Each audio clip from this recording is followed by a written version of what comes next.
Hello.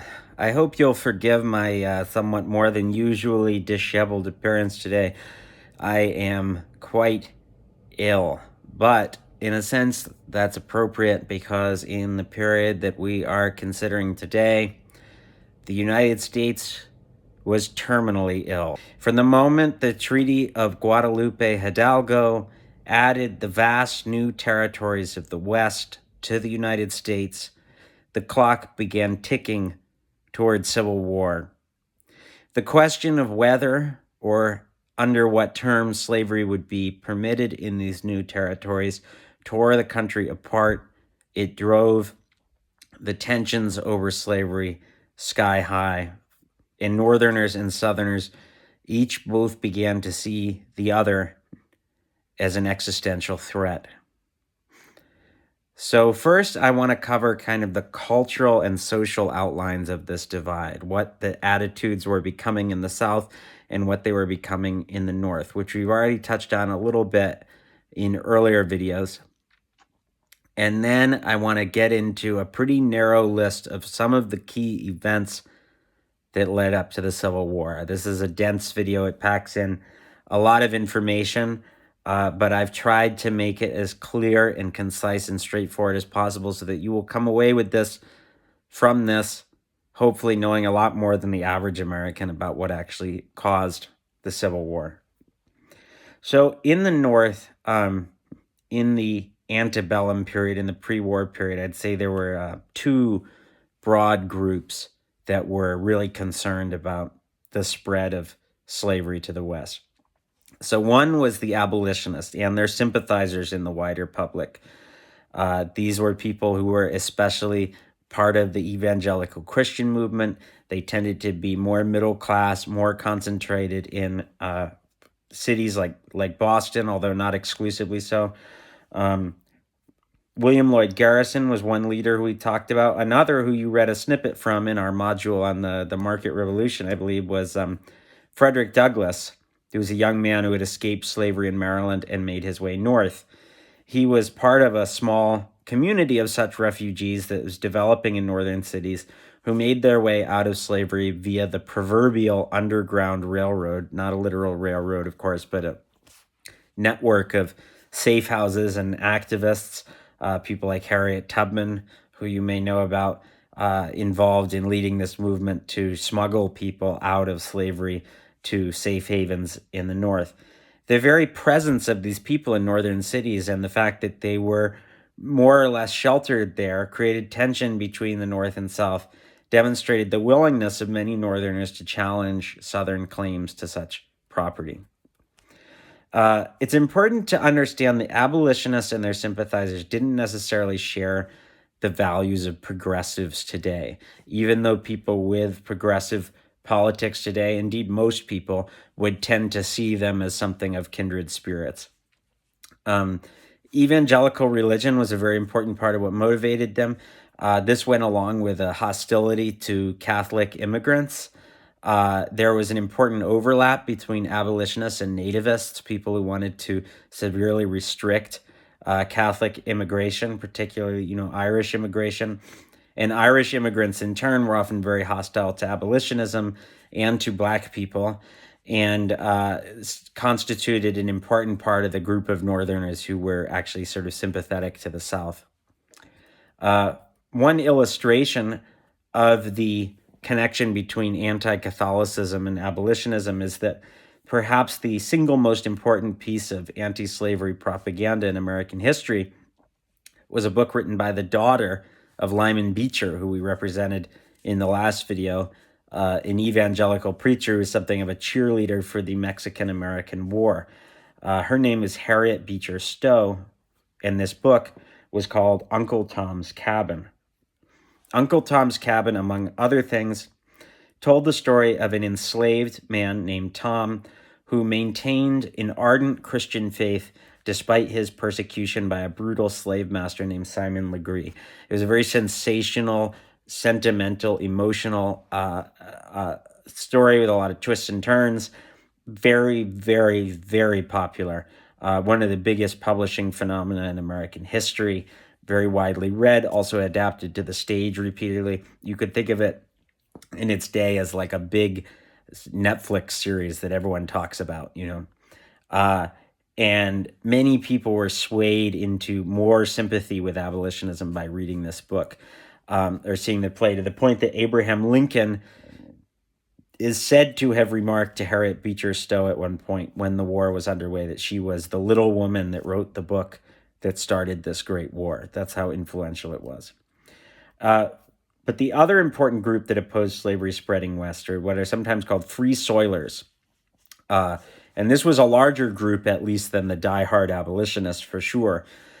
These are largely farmers who wanted homesteads in the West and didn't want that land taken over by slave owners.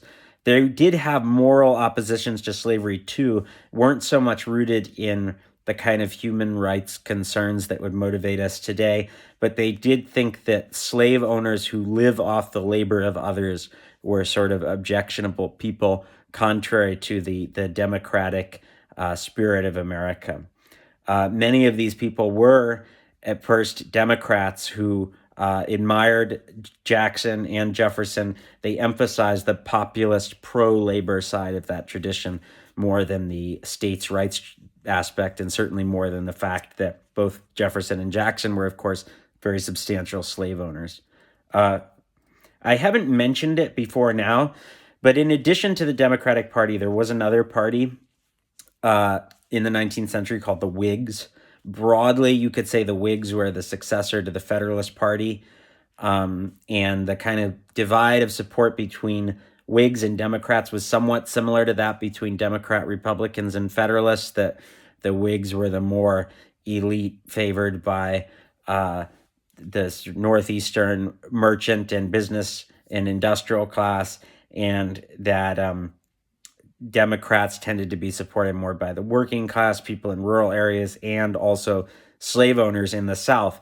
The Democratic Party started to become very divided over the issue of slavery between free soilers and Democrats who are defenders of slavery. And that ultimately led to various splits and schisms in the parties, which finally ended up with a new party, which was formed in 1854, I believe, that was composed of the Northern Democrats who were opposed to the expansion of slavery and some Whigs who wanted a more adamantly anti-slavery party to be part of. And this was called the Republican Party, which is still the Republican Party that is with us today. Has had certain consistencies from quite early in its history, but is also quite different in many ways. Now, what was going on in the South during this time? Here would be a good time to just interject, clarify something about the social composition of the South. The majority of Southerners did not own slaves. I've talked about the fact that there was a population of non-slave owning Southerners who tended to be quite poor in comparison to their Northern counterparts living at a fairly subsistence level. Those people varied in how much they were willing to defend the institution of slavery. Some most sort of well known in the Appalachian area of the South were actually pretty opposed to fighting a war in defense of slavery, and quite reasonably didn't see themselves as having much stake in it. But others certainly did defend the institution on the basis of racism and on the basis of resentment against the North. There's also a large population of people, the majority of slaveholders, who own one or two slaves and are not fabulously wealthy, but compose what you might call sort of the middle class of the South. Those people are certainly very invested in defending slavery, but it's just important to note that the image that is most prominent in our minds, and what we've mostly talked about in this course so far, of the large plantation operated by gang labor, those plantations were extremely important to the culture and economy of the South. The people who owned those plantations were certainly the dominant influence in the Cotton Era South, but they were also a small minority of the population. But those people, the ruling class of the South, were developing doctrines in defense of slavery in this time that were ever more radical, partly in response to growing opposition in the North and their eagerness to acquire this land in the West, which, of course, the sort of middle class of slave owners are also going to be maybe even more eager for that land in the West because they feel like they have something to gain. They want to climb the social ladder. There's this transition to seeing slavery as something that is good, not as a necessary evil, and in fact, something that makes Southern society superior to the culture of the North. Um, a famous articulation of this is the Mudsill speech on the Senate floor by James Henry Hammond of, I think it's South Carolina. The theory of that speech is that basically every society has to have a mudsill, which is the lowest level of a foundation of a building.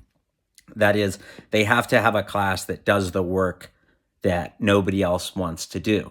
That all societies have that, and that it's only a question of how do you manage that? How do you manage the fact that there has to be a sort of lowly laboring class in society? And you would say, well, in the North, that class is very precarious and insecure. That's the class of people who work for wages, and the boss just exploits them for as long as they're useful, and then fires them without a second thought. They have to compete constantly with one another, and they have maybe the illusion that they can someday improve their station in life, but in fact, they're perpetually stuck in this bottom rung of society. And he says the South is superior, partly because he believes that Black people are more suited to this position in society than white people, but also because he thinks that the institution of slavery creates a paternal bond of care between the slave master and the slave, that because the master owns the slave, they have a concern in their long-term well-being, and that generally the condition of the slave is actually more favorable, more secure, and more comfortable than the condition of the working class in the North, and that there's also far less class conflict or tension between the ruling class and the mudsill in the South. Obviously, this is a very offensive idea, but it is interesting to note that in a strange way, it anticipates critiques of modern industrial capitalism that will persist long after slavery ends. It has been referred to in some instances by, particularly by the historian Richard Hofstadter, as the Marxism of the master class, this criticism of northern competitive capitalist society as being somehow inferior, more unstable, and more cruel than southern slave-owning society. Now, this is received very negatively in the North. This phrase mudsill really catches on. We have analogies to this today. You could think about times when a politician makes a speech and some word or phrase from it really gets picked up by people as offensive and they repeat it a lot. And so people in the North felt, they're calling us the mudsills. We don't see ourselves that way. Us, the people who work with our hands. He's saying there's no dignity in what we do. We are basically the white slaves of the North, and they really resent that. And it illustrates to them that the Southerners don't value labor. They see labor as something contemptible. They see labor as something that should be done by slaves, and the people they respect are only the people who don't work. And their ideal society is going to be one of masters and slaves. So there's no place in their version of what the West is going to look like for, the small independent farmer, for the worker, these classes in the North that tie their own ambitions and hopes to development in the West. So you can see how by this time that the Southern embrace of hierarchy and inequality is becoming something really alien to American democratic traditions as they're understood in the North. and very disturbing. Now, in this next part of the lecture, I'm going to trace some of the key events that led to the intensification of this conflict, finally to the Civil War. There are many, many incidents that could be part of this story. I can't include them all. I'm going to focus on like 5. The Compromise of 1850, the Kansas-Nebraska Act, the raid on Harper's Ferry, the Dred Scott decision, and finally the election of Abraham Lincoln, and then secession is sort of part of that. I'm going to try to explain these clearly, quickly, and simply. I really suggest that you take notes. So the Compromise of 1850 was the attempt to settle the question of how that new territory gained from Mexico would be divided. You remember, of course, that in 1820, there's the 3630 parallel, this line that was drawn through the Louisiana Purchase, with slavery permitted to the south of the line and banned to the north of that line. But this new territory is all to the west of the Louisiana Purchase and has no such line through it. So how are we going to deal with this? The Compromise of 1850 is again the work of Henry Clay, the great compromiser, quote unquote, who had drafted the Compromise of 1820. The 3 most important features were that it, 1, admitted California as a free state.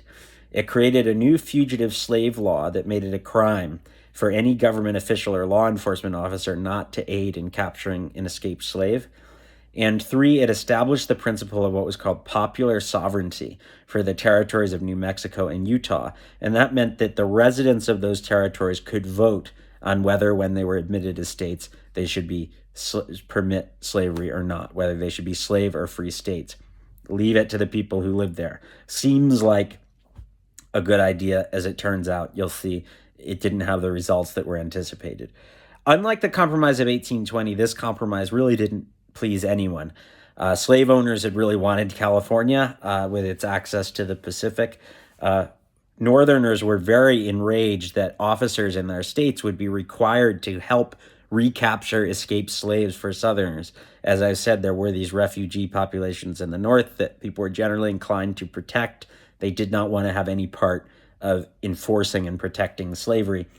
And then again, there's this idea of popular sovereignty, which sounds like a good compromise, but it's a recipe for conflict. And this became especially clear when in 1854, with the Kansas-Nebraska Act, this model is extended eastward into the territories of Kansas and Nebraska, which are part of the Louisiana Purchase and should technically be governed by the 3630 parallel. They're north of that, so they shouldn't allow slavery. But basically, Southern Democrats are refusing to allow any more states to be recognized if they come with bans on slavery. And there's an eagerness to get this territory organized into states. So the compromise is made that we will do popular sovereignty here. Forget about the 3630 line. The residents of these territories will decide whether they'll be slave or free states.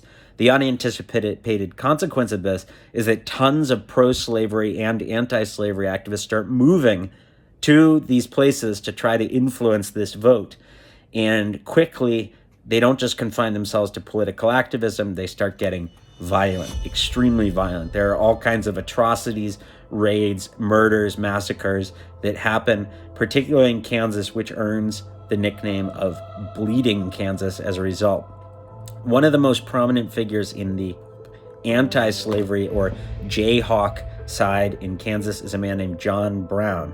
John Brown was a very religious, evangelical, anti-slavery guy. He was also a sort of a failed businessman. He came from Ohio, but he had very sincere, lifelong abolitionist principles. And he and his sons moved to Kansas. They were leaders in the violence there. For example, they abducted and massacred 5 pro-slavery settlers in Potawatomi in 1856. That was in turn revenge for an earlier raid by pro-slavery people. This violence in this area is something of a prequel to the Civil War. It showed that the spread of slavery in the West was an issue that could and would motivate Americans to take up arms and kill each other. But what John Brown was most famous for, what he is most famous for, what he's remembered for, was yet to come. But we'll get to that in 1 second. Before that, I want to talk about one more incident that pushed anti-Southern sentiment in the North even further. This was the Dred Scott decision of the Supreme Court in 1857. Dred Scott was an enslaved man, had been taken to the free state of Illinois. Scott sued for freedom, arguing that because he had been taken to a place where slavery was illegal, he should therefore become free. But the Supreme Court, in what is generally regarded as one of the most infamous, worst decisions in its history, ruled against him. And Judge Taney issued the decision that the rights guaranteed in the Constitution did not apply to black people, slave or free, because they had never been considered to be part of the American political community. They had no rights which the white man was bound to respect. What this meant from the Northern perspective was that any bans on slavery in any place were essentially fictional. Any enslaver could bring his slaves anywhere he wanted because, as it seems according to this decision, no law that the northern states could pass could actually free them. People were saying the slave power could bend all branches of the government to serve the master class and take away the freedom and political power of everyone else. There's deep resentment against this decision. Now back to John Brown. After his stint in Kansas, John Brown went back east and he began raising money in secret from sympathetic businessmen for his next project. He assembled a 22-person army to attack the armory in the Virginia town of Harper's Ferry and distribute weapons to the enslaved people on the nearby plantations. And he believed that this insurrection would spread throughout the South from plantation to plantation. The raid was not a success. It was rapidly put down after Brown's men captured the arsenal, and in 1859, John Brown was executed. His last words, communicated in a note to his jailer, were, "I, John Brown, am now quite certain that the crimes of this guilty land will never be purged away, but with blood." If you had to name a single incident that finally made relations between North and South irreparable, this could be it. John Brown was a martyr and a hero to many in the North, and of course a villain in the South. He'd crossed a line that Southerners had long feared. As a Northerner, he had come into the South to overthrow the slave system by violence. Northern anger and anti-slavery sentiment helped win the presidential election in 1860 for the first time for a member of this new party, the Republican Party, a senator from Illinois named Abraham Lincoln. There's much controversy over what Abraham Lincoln's views were on slavery, but it's certainly the case that he was seen by both Northerners and Southerners as an anti-slavery candidate, the most strongly anti-slavery candidate in American history. That doesn't mean he was an immediate abolitionist like William Lloyd Garrison, let alone John Brown, but he was committed to stopping slavery's spread, and he supported banning slavery in any territory not yet organized into a state. He was regarded as enough of a threat to slavery that immediately after his election, Southern states began doing what they had long threatened, formally declaring their independence from the United States. By the time Lincoln took office, 7 states had already seceded and announced the formation of a new association, the Confederacy, under the presidency of Jefferson Davis. Lincoln and most of the population of the North were willing to fight to stop the secession. The main thing is just that the breaking up of the country into independent polities would spell the end of America. It had been a threat from the earliest days following the Revolution. It was an outcome that observers in Europe who doubted the prospects of a democratic republic had long anticipated and even hoped for. It set a precedent for the total dissolution of the United States as a country. There are also practical concerns, such as that the Mississippi River, a vital part of trade infrastructure, is now largely under the control of the South. Also, many would say that war was bound to come sooner or later, whether the North wanted it or not. The South still wanted Western territory. They were willing to fight for it. And then there were the ongoing disputes over runaway slaves, which would now become, in effect, international disputes. So probably Lincoln didn't see much reason to delay taking a stand, to delay risking war. And when South Carolina objected to Lincoln keeping a U.S. fort in what they considered their sovereign territory, he didn't remove it, and he actually sent more troops to reinforce the fort. On April 12, 1861, Confederate troops fired on Fort Sumter, and the Civil War began. It was a war to defend the Union, but it would become something much more, a war to end slavery. We'll talk about how that happened